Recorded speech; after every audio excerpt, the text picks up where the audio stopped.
कमलाकुचूचुककुङ्कमतो नियतारुणितातुलनीलतनो कमलायतलोचनलोकपते विजयी भव वेङ्कटशैलपते सचतुर्मुख षण्मुख पञ्चमुख प्रमुखाखिल दैवतमौलिमणे शरणागत वत्सल सारनिधे परिपालय मां वृषशैलपते अतिवेलतया तव दुर्विषहैरनुवेलकृतैरपराधशतैः हरितं त्वरितं वृषशैलपते परया कृपया परिपाहि हरे अधिवेङ्कटशैलमुदारमते रञ्जताभिमताधिकदानरता परदेवतया गदितानि गमै कमलादयितान्न परङ्कलये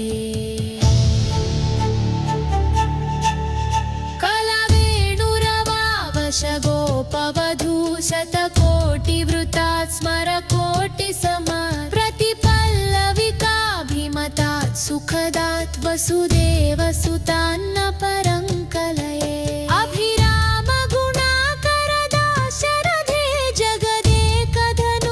जगदेकधनुर्धरधीरमते रघुनायक राम रमेश विभो वरदो भव देवदयाजलधे अवनीतनया कमनीयकरं रजनीकरचारुमुखाम्बुरुहं रजनीचरराजतमो मिहिरं महनीयमहं रघुराममये सुमुखं सुहृदं सुलभं सुखदं स्वनुजं च सुकायममोघशरम् अपहाय रघुद्वयमन्यमहं न कथञ्चन कञ्चन जातु भजे विना वेङ्कटेशं ननाथो ननाथः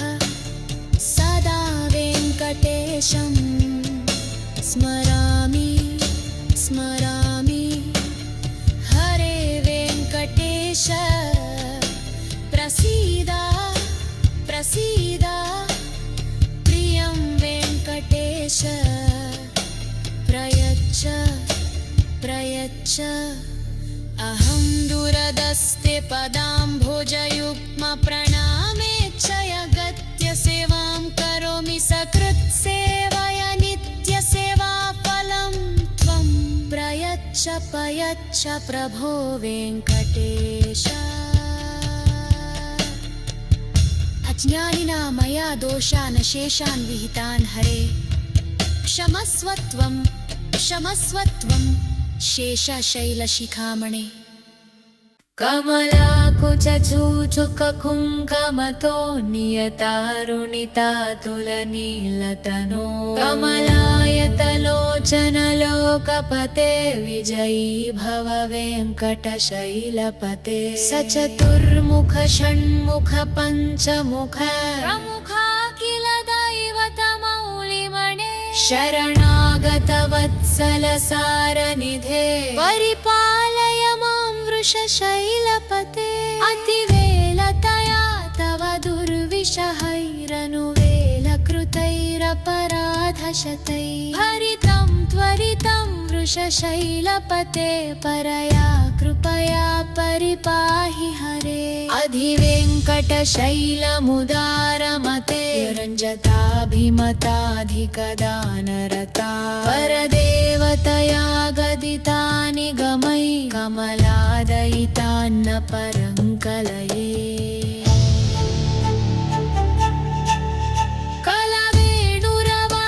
कलवेणुरवावशगोपवधू शतकोटिवृतात् स्मरकोटिसमात् प्रतिपल्लविकाभिमतात् सुखदात् वसुदेवसुतान्न परङ्कलये अभिरामगुणाकरदाशरथे जगदेकधनुर्धरधीरमते रघुनायक राम रमेश विभो वरदो भव देवदयाजलधे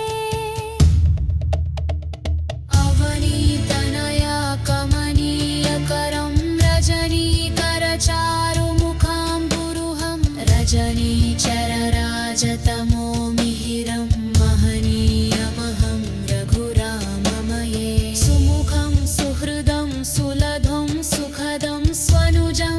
सुकायममोघशरम् अपहाय रघुद्वयमन्यमहं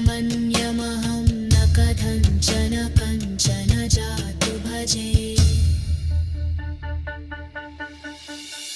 विना वेङ्कटेशं ननाथो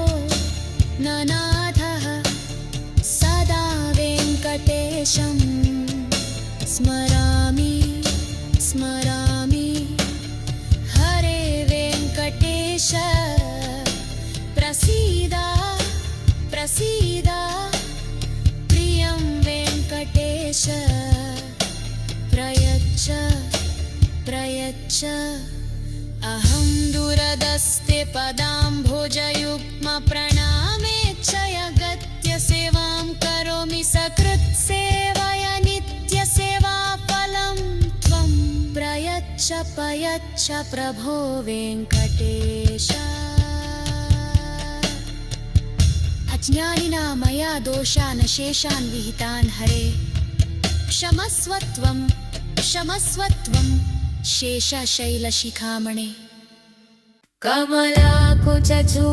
कमलाकुचूचुककुङ्कमतो नियतारुणितातुलनीलतनो कमलायतलोचनलोकपते विजयी भव वेङ्कटशैलपते सचतुर्मुख षण्मुख पञ्चमुख प्रमुखा किल दैवतमौलिमणे शरणागतवत्सलसारनिधे परिपालय मां वृषशैलपते अतिवेलतया तव दुर्विषहैरनुवेलकृतैरपराधशतैः हरितं त्वरितं वृषशैलपते परया कृपया परिपाहि हरे अधिवेङ्कटशैलमुदारमते रञ्जताभिमताधिकदानरता परदेवतया गदितानि गमै कमलादयितान्न परङ्कलये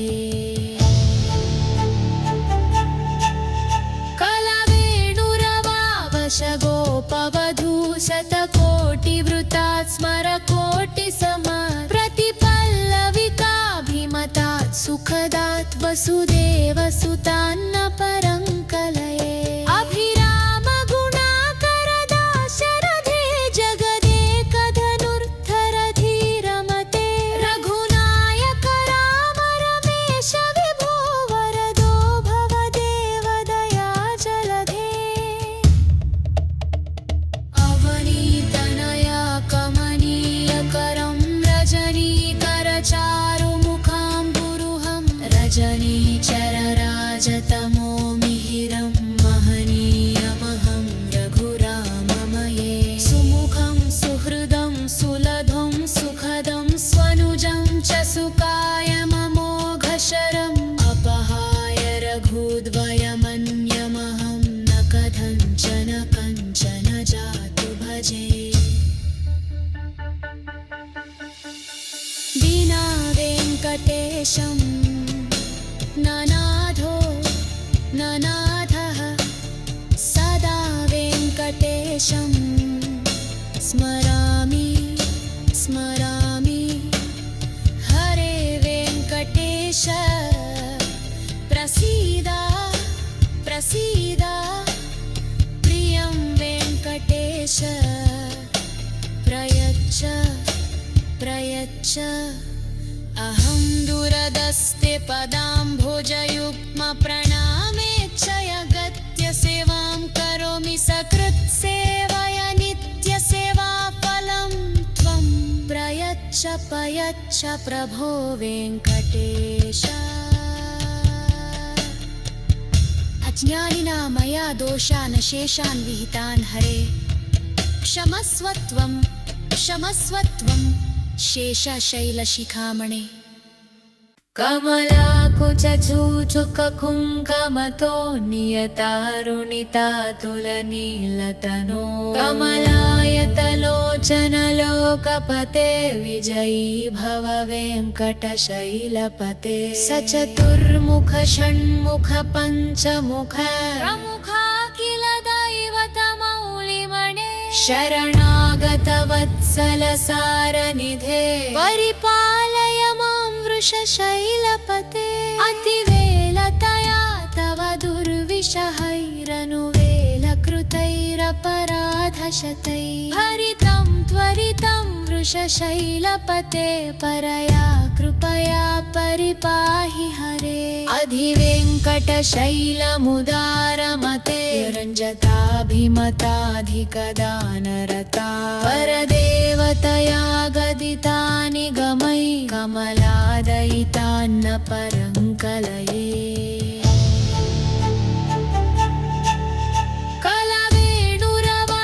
कलवेणुरवावशगोपवधू शतकोटिवृतात् स्मरकोटिसमात् प्रतिपल्लविकाभिमतात् सुखदात् वसुदेवसुतान्न परङ्कलये अभिरामगुणाकरदाशरथे जगदेकधनुर्धरधीरमते रघुनायक राम रमेश विभो वरदो भवदेवदया जलधे अवनीतनया कमनीयकरं रजनीकरचारुमुखाम्बुरुहं रजनीचरराजतमो मिहिरं महनीयमहं रघुराममये सुमुखं सुहृदं सुलभं सुखदं स्वनुजं च सुकायममोघशरम् अपहाय रघुद्वयमन्यमहं न कथञ्चन कञ्चन जातु भजे विना वेङ्कटेशं ननाथो ननाथः सदा वेङ्कटेशं स्मरामि स्मरामि हरे वेङ्कटेश प्रसीद प्रसीद प्रियं वेङ्कटेश प्रयच्छ प्रयच्छ अहं दुरदस्ते पदाम्भोजयुग्मप्रणामेच्छयगत्य सेवां करोमि सकृत्सेवया नित्यसेवाफलं त्वं प्रयच्छ पयच्छ प्रभो वेङ्कटेश अज्ञानिना मया दोषान् शेषान् विहितान् हरे क्षमस्वत्वं क्षमस्वत्वं शेषशैलशिखामणे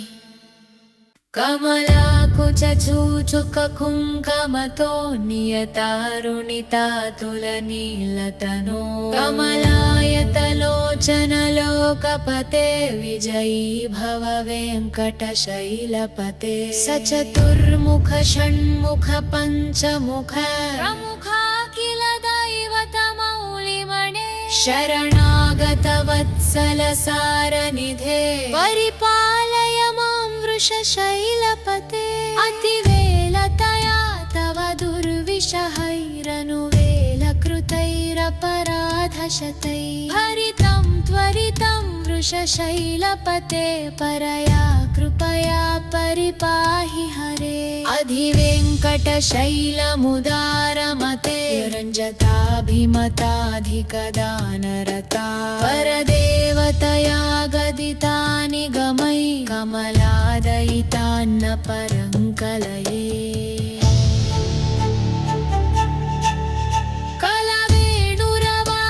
कलवेणुरवावशगोपवधू शतकोटिवृतात् स्मरकोटिसमात् प्रतिपल्लविकाभिमतात् सुखदात् वसुदेवसुतान्न परङ्कलये अभिरामगुणाकरदाशरथे जगदेकधनुर्धरधीरमते रघुनायक राम रमेश विभो वरदो भवदेवदया जलधे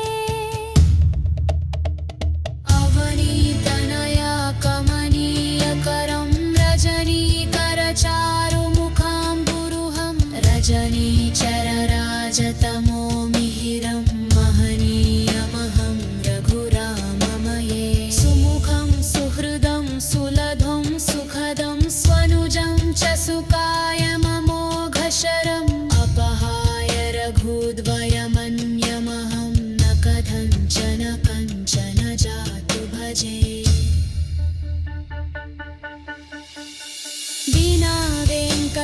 वेङ्कटेशं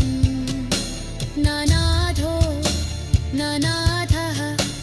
सदा वेङ्कटेशं स्मरामि स्मरामि हरे वेङ्कटेश प्रसीद प्रसीद प्रियं वेङ्कटेश प्रयच्छ प्रयच्छ अहं दूरदस्ते पदाम्भोजयुग्मप्रणामेच्छया सेवां करोमि सकृत्सेवया नित्यसेवाफलं त्वं प्रयच्छ प्रयच्छ प्रभो वेङ्कटेश अज्ञानिना मया दोषान् शेषान् विहितान् हरे क्षमस्व त्वं शेषशैलशिखामणे कमलाकुचूचुककुङ्कमतो नियतारुणितातुलनीलतनो कमलायतलोचनलोकपते विजयी भव वेङ्कटशैलपते सचतुर्मुख षण्मुख पञ्चमुख प्रमुखा किल दैवतमौलिमणे शरणागतवत्सलसारनिधे परिपालय मां वृषशैलपते अतिवेलतया तव दुर्विषहैरनुवेलकृतैरपराधशतैः हरितं त्वरितं वृषशैलपते परया कृपया परिपाहि हरे अधिवेङ्कटशैलमुदारमते रञ्जताभिमताधिकदानरता परदेवतया गदितानि गमै कमलादयितान्न परङ्कलये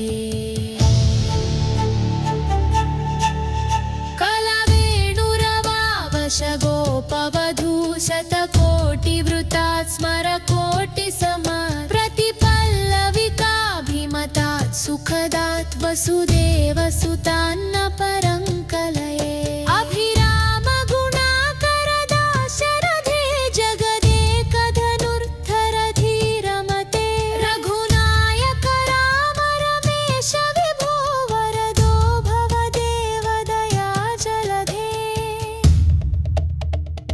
अवनीतनया कमनीयकरं रजनीकरचारुमुखाम्बुरुहं रजनीचरराजतमो मिहिरं महनीयमहं रघुराममये सुमुखं सुहृदं सुलभं सुखदं स्वनुजं च सुकायममोघशरम् अपहाय रघुद्वयमन्यमहं न कथञ्चन कञ्चन जातु भजे विना वेङ्कटेशं ननाथो ननाथः सदा वेङ्कटेशं स्मरामि स्मरामि हरे वेङ्कटेश प्रसीद प्रसीद प्रियं वेङ्कटेश प्रयच्छ प्रयच्छ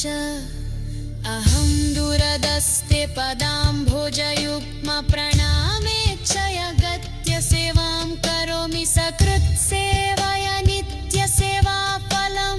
त्वं प्रयच्छ प्रयच्छ प्रभो वेङ्कटेश अज्ञानिना मया दोषान् शेषान् विहितान् हरे क्षमस्व त्वं शेषशैलशिखामणे कमलाकुचूचुककुङ्कमतो नियतारुणितातुलनीलतनो कमलायतलोचनलोकपते विजयी भव वेङ्कटशैलपते सचतुर्मुख षण्मुख पञ्चमुख प्रमुखा किल दैवतमौलिमणे शरणागतवत्सलसारनिधे परिपालय मां वृषशैलपते अतिवेलतया तव दुर्विषहैरनुवेलकृतैरपराधशतैः हरितं त्वरितं वृषशैलपते परया कृपया परिपाहि हरे अधिवेङ्कटशैलमुदारमते रञ्जताभिमताधिकदानरता परदेवतया गदितानि गमै कमलादयितान्न परङ्कलये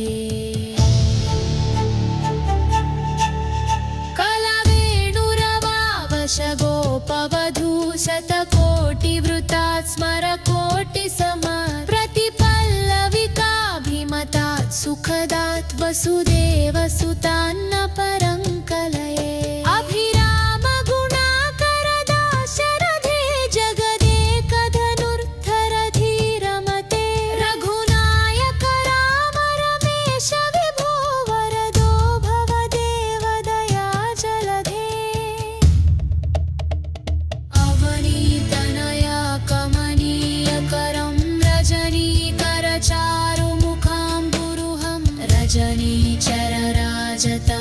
मिहिरं महनीयमहं रघुराममये सुमुखं सुहृदं सुलभं सुखदं स्वनुजं च सुकायममोघशरम् अपहाय रघुद्वयमन्यमहं न कथञ्चन कञ्चन जातु भजे विना वेङ्कटेशं ननाथो ननाथः सदा वेङ्कटेशं स्मरामि स्मरामि हरे वेङ्कटेश प्रसीद प्रसीद प्रियं वेङ्कटेश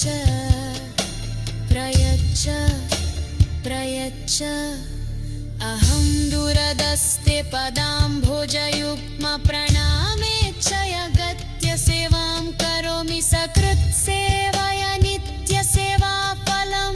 त्वं प्रयच्छ पयच्छ प्रभो वेङ्कटेश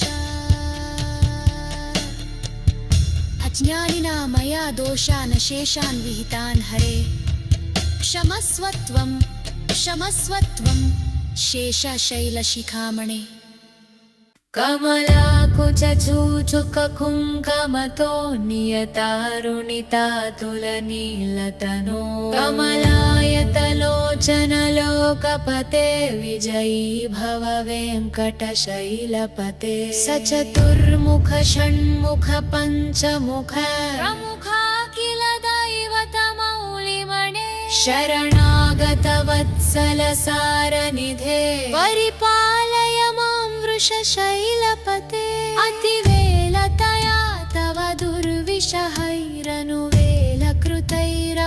दुर्विषहैरनुवेलकृतैरपराधशतैः हरितं त्वरितं वृषशैलपते परया कृपया परिपाहि हरे अधिवेङ्कटशैलमुदारमते रञ्जताभिमताधिकदानरता परदेवतया गदितानि गमै कमलादयितान्न परङ्कलये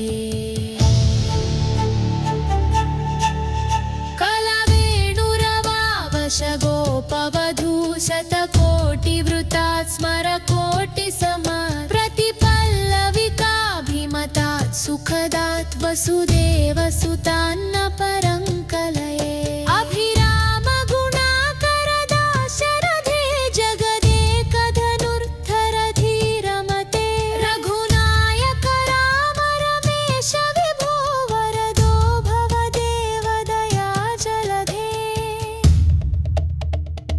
अवनीतनया कमनीयकरं रजनीकरचारुमुखाम्बुरुहं रजनीचरराजतमो मिहिरं महनीयमहं रघुराममये सुमुखं सुहृदं सुलभं सुखदं स्वनुजं च सुकायममोघशरम् अपहाय रघुद्वयमन्यमहं न कथञ्चन कञ्चन जातु भजे विना वेङ्कटेशं ननाथो ननाथः सदा वेङ्कटेशं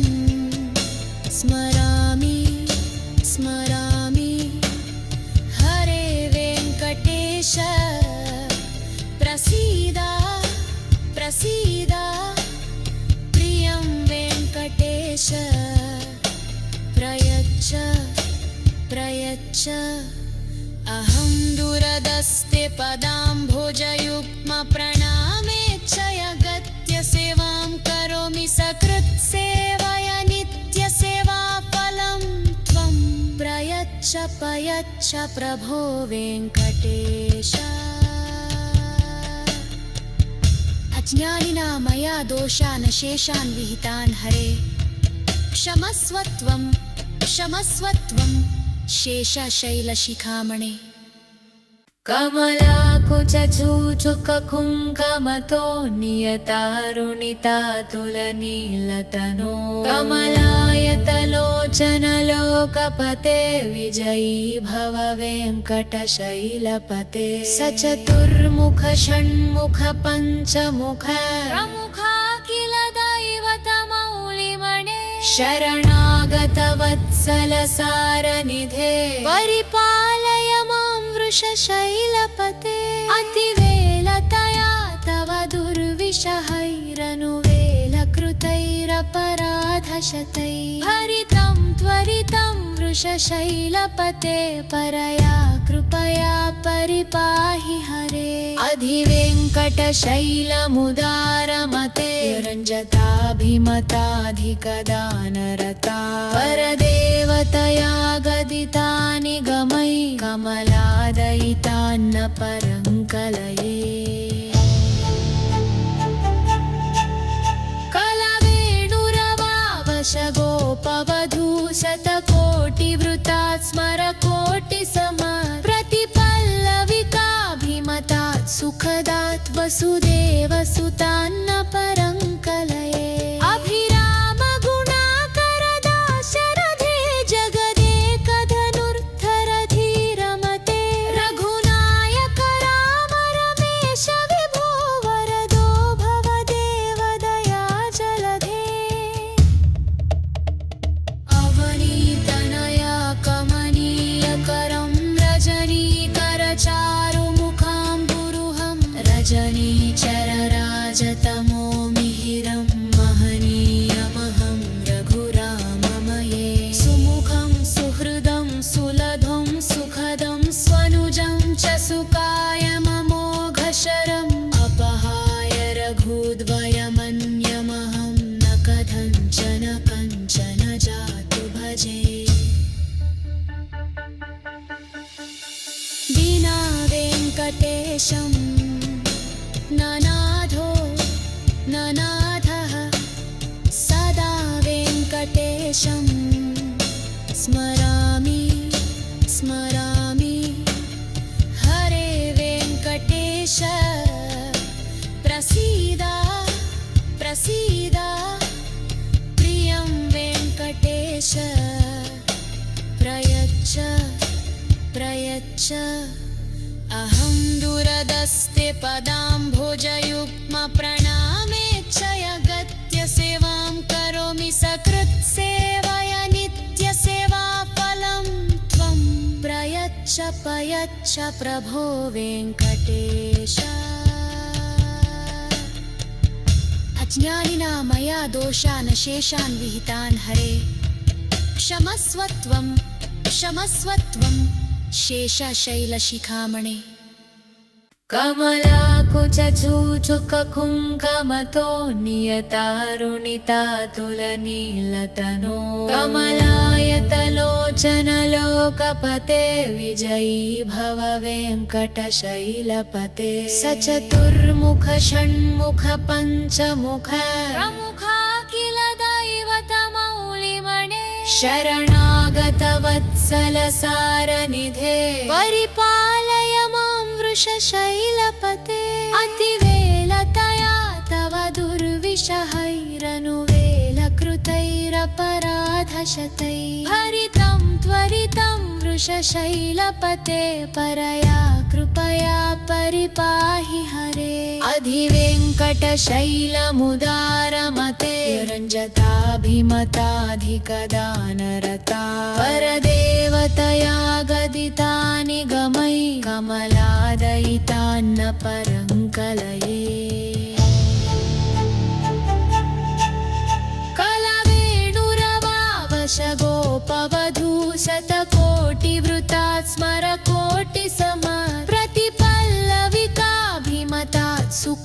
शमस्वत्वात् वसुदेवसुतान्न परं कलये अभिराम गुणाकर दाशरथे जगदेकधनुर्धरधि रमते रघुनायक राम रमेश विभो वरदो भवदेव दया जलधे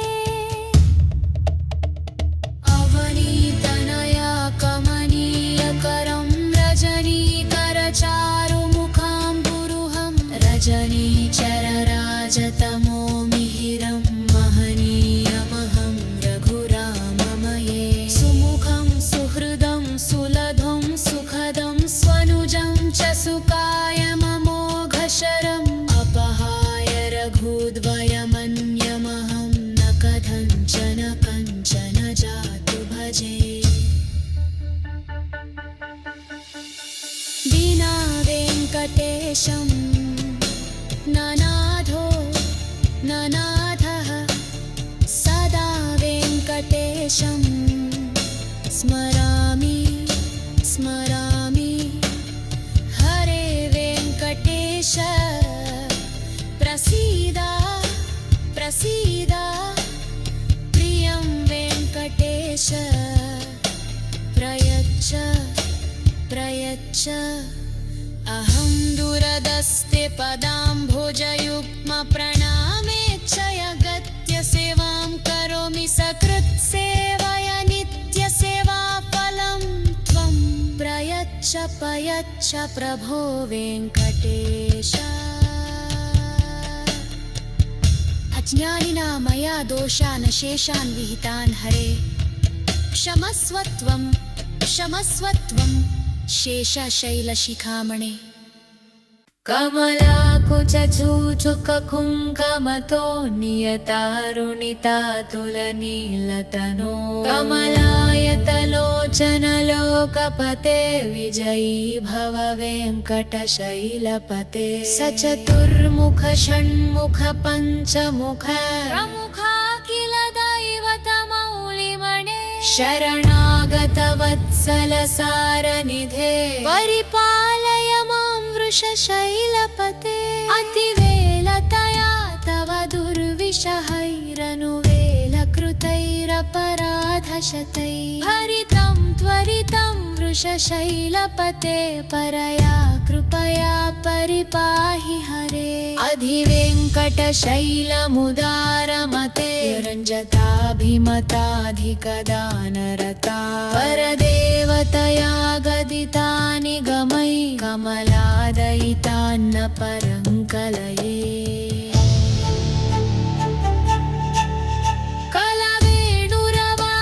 कलवेणुरवावशगोपवधू शतकोटिवृतात् स्मरकोटिसमात् प्रतिपल्लविकाभिमतात् सुखदात् वसुदेवसुतान्न परं कलये अभिराम गुणाकर दाशरथे जगदेकधनुर्धरधि रमते रघुनायक राम रमेश विभो वरदो भवदेव दया जलधे